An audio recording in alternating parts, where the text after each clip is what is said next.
गरीब की जादुई थाली। आह, हाय मेरी कमर।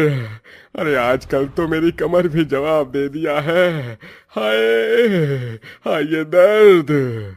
जब इतना ही दर्द रहता है आपकी कमर में तो क्यों करते हैं ये खेती? अब तो छोड़ दीजिए। अरे देवकी, अगर खेती छोड़ दूंगा तो घर कैसे चलेगा? अभी तो अर्जुन की पढ़ाई भी पूरी नहीं हुई है, उसकी पढ़ाई का खर्चा भी तो उठाना है। बाबा, आप लोग देखना, एक दिन मैं पढ़ लिख कर एक बहुत बड़ा ऑफिसर बनूंगा। फिर आप दोनों को ऐसे खेती नहीं करनी पड़ेगी। भगवान करे तू अपनी जिंदगी में बहुत आगे बढ़े। अब चलिए सब लोग खाना खा लीजिए।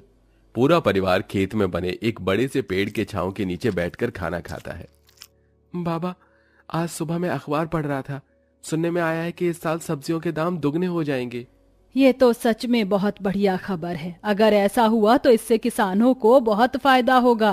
अरे किसानों का तो फायदा होगा, लेकिन बेचारे गरीब लोगों का क्या होगा? कैसे खरीदेंगे वो महंगी महंगी सब्जियां? महंगी सब्जियों के दाम सुनकर जहां किसान मनोज का परिवार खुश था, तो वहीं मनोज को गरीब लोगों की काफी फिक्र हो रही थी।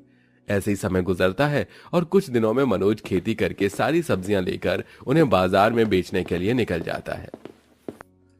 अरे काका, ये आलू और टमाटर कैसे दिए हैं? अरे बेटा, आलू 50 रुपए किलो है और टमाटर 70 रुपए किलो। अरे क्या इतनी महंगी सब्जियां लगाते हैं आप? पाव भर देकर ही काम चलाना पड़ेगा अब तो। सब्जियां महंगी होने के चलते अब ज्यादातर लोग पाव भरी सब्जी लिया करते थे, जिससे मनोज को काफी ज्यादा नुकसान होता है। ये प्याज और भिंडी तो बिना बिके ही खराब हो गई। अरे अभी तो बस ये शुरुआत है।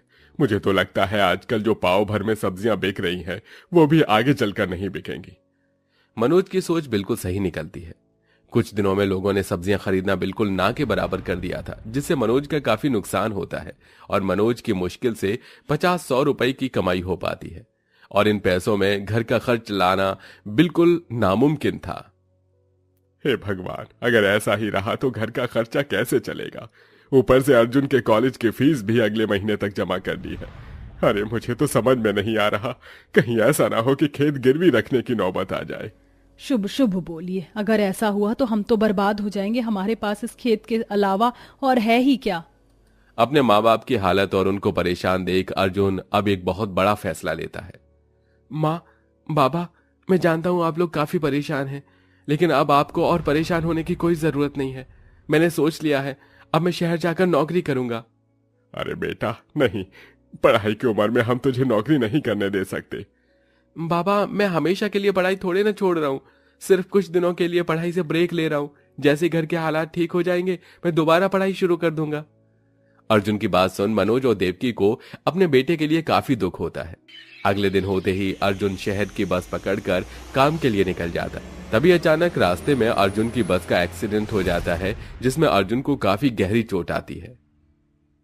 अरे डॉक्टर साहब, हमारे बेटे को बचा लीजिए, उसका हमारे अलावा इस दुनिया में कोई नहीं है। देखिए, हम पूरी कोशिश कर रहे हैं। हमें आपके बेटे का ऑपरेशन करना होगा, कम से कम 2 लाख रुपए का खर्चा होगा। अब जल्दी से पैसे काउंटर पर जमा कर दीजिए, हम यहां ऑपरेशन की तैयारी करते हैं। 2 लाख जितनी बड़ी रकम सुन मनोज और देवकी काफी ज्यादा परेशान हो जाते हैं। दोनों को समझ में नहीं आ रहा होता कि वो कहां से इतनी बड़ी रकम का इंतजाम करेंगे। तभी अपने बेटे को बचाने के लिए मनोज न चाहते हुए भी अपना खेत एक सेठ को बेच देता है और 2 लाख रुपए लेकर अपने बेटे का इलाज करवाता है। कुछ दिनों में अर्जुन ठीक होकर घर आ जाता है, लेकिन अब पूरे परिवार की हालत पहले से भी ज्यादा खराब हो जाती है। घर में खाने के लिए कुछ भी नहीं था, इसलिए मैंने ये लाल चाय बना दी। अरे कोई बात नहीं देवकी, मुझे यकीन है एक दिन सब कुछ ठीक हो जाएगा। मनोज कई जगहों पर काम ढूंढने की कोशिश करता है, लेकिन उसे कहीं पर भी कोई काम नहीं मिलता। एक रोज मनोज नौकरी न मिलने की वजह से निराश होकर घर लौट रहा होता है कि तभी उसे जंगल के पास एक खेत दिखाई देता है। अरे कितने सालों से इस खेत को देख रहा हूँ। ये लावारिस खेत है, इसका कोई भी मालिक नहीं। अगर मैं इस पर खेती करके सब्जियां उगाऊंगा तो अपने घर के हालातों को ठीक कर सकता हूँ। मनोज घर जाकर खेती करने का सामान लेता है और उस खेत पर जाकर कुल्हाड़ी से खेत जोतने लगता है, लेकिन खेत की जमीन काफी ज्यादा सख्त होती है, जिसके चलते मनोज को खेत जोतने में काफी ज्यादा परेशानी होती है। हे भगवान, अब तुम ही अपना कोई चमत्कार दिखाओ। 2 दिन हो गए लेकिन आधा भी खेत ठीक से जुत नहीं पाया है। मनोज परेशान होकर बार बार भगवान का नाम लेकर खेत जोतने लगता है। तभी अचानक मनोज खेत में एक जगह कुल्हाड़ी मारता है और उसे टन से आवाज आती है। अरे ये आवाज कैसी है, जैसे मानो नीचे कोई बर्तन हो। मनोज फावड़े की मदद से खेत की जमीन की मिट्टी को हटाने लगता है। काफी देर तक मिट्टी हटाने के बाद मनोज को उस खेत के अंदर एक सुनहरी रंग की थाली मिलती है। अरे ये थाली इस खेत में क्या कर रही है? भला थाली को जमीन के अंदर कौन गाड़ता है? लेकिन दिखने में तो काफी सुंदर है। एक काम करता हूं, इसे घर ले चलता हूं। मनोज उस थाली को अपने घर ले जाकर रख देता है और ऐसे ही कुछ दिन गुजर जाते हैं। एक दिन सारा परिवार खाना खा रहा होता है कि तभी अचानक अर्जुन जिस थाली में खाना खाता है उस थाली में छत से एक छिपकली आ गिरती है। हे भगवान, ये छिपकली कैसे गिर गई? बेटा तू ये खाना मत खा, मैं तुझे दूसरा खाना देती हूँ। देवकी जल्दी से चूल्हे के पास एक थाली उठाती है। ये वही थाली थी जो मनोज खेत के अंदर से लेकर आया था। देवकी जैसे उस थाली में एक रोटी और अचार रख के अर्जुन को देती है तो अचानक उस थाली के अंदर से एक सुनहरी रोशनी निकलती है और देखते ही देखते वो एक रोटी 2 रोटी में बदल जाती है और अचार भी ढेर सारा हो जाता है, जिसे देख वो तीनों काफी हैरान होते हैं। ये क्या जी, ये अचानक एक रोटी 2 रोटी में कैसे बदल गई? अरे मुझे भी अपनी आंखों पर यकीन नहीं हो रहा। ऐसा लगता है कि किसी ने जादू किया हो। अर्जुन उस थाली के अंदर से उन 2 रोटियों को निकाल कर फिर से एक रोटी रखता है और देखता है कि इस बार भी उस थाली के अंदर से फिर से सुनहरी रोशनी निकलती है और वो रोटी 2 रोटी में बदल जाती है। बाबा, ये कोई साधारण खाने की थाली नहीं बल्कि जादुई खाने की थाली है। अगर हम इसमें कोई भी खाने की चीज रखेंगे तो वो डबल हो जाएगी। अर्जुन की बात सुन देवकी जैसे ही उस जादुई थाली के अंदर थोड़े से चावल डालती है तो वो थाली पूरे चावल से भर जाती है। ये देख अब पूरा परिवार काफी खुश होता है। हे मुरली मनोहर, मुझे तुझ पर पूरा भरोसा था। आखिरकार तूने हमारी परेशानी का हल निकाल दिया।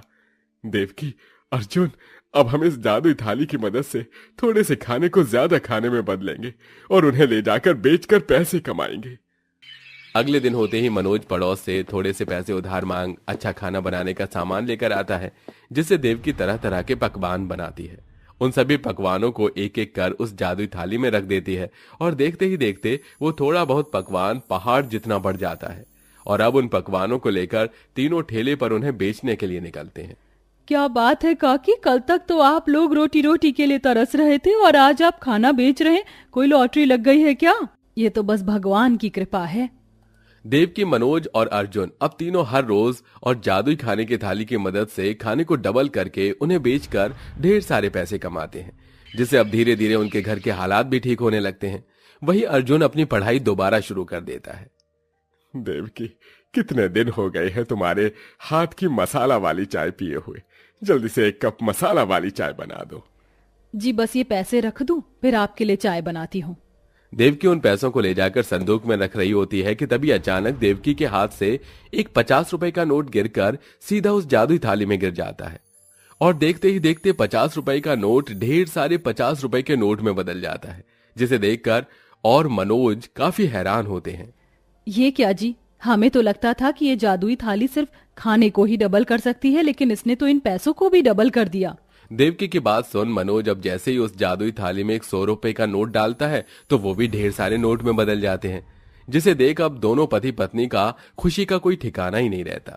मुझे तो अपनी आंखों पर यकीन ही नहीं हो रहा कि सब सच है। सुनिए जी, अब हम इस जादुई थाली की मदद से सिर्फ अपनी ही नहीं बल्कि लोगों की भी मदद करेंगे। लगता है ये जादुई थाली भगवान ने हमें इसलिए ही दी है।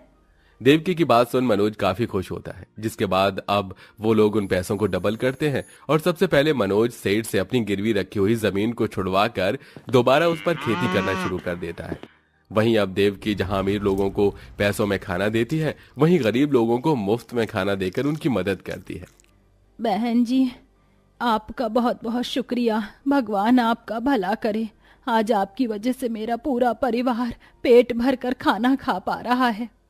पूरे परिवार को गरीबों की काफी दुआएं लगती हैं। इसी के साथ सिर्फ कुछ वक्त में पूरे परिवार की जिंदगी भी पूरी तरह से बदल जाती है और अब उनके पास एक अच्छा घर होने के साथ साथ हर तरह की सुख सुविधाएं भी होती हैं, जिसे देख अब मनोज उस जादुई थाली से पैसों को डबल करते हैं और अब गरीब और बेसहारा लोगों के लिए मकान बनाते हैं।